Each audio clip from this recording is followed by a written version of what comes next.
اللي هي ايه، هنعمل لهم النهارده شويه مسقعه مالهمش حل.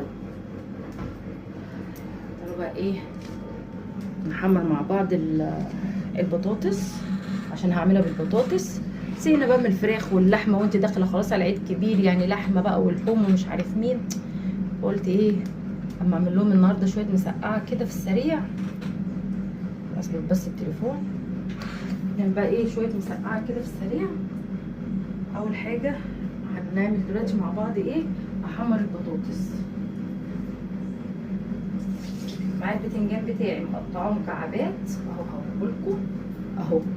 مقطعاه مكعبات ورش عليه شويه دقيق بس، تمام، ما حطيتش عليه ملح. ومعايا برضو بطاطايه بقى، هي بطاطايه بتنجانيه كده قطعتهم مربعات مكعبات، وهبتدي اقليهم. ما رضيتش بقى اقليهم مع نفسي، انا قلت لا نعملهم ايه، نعملهم مع بعض.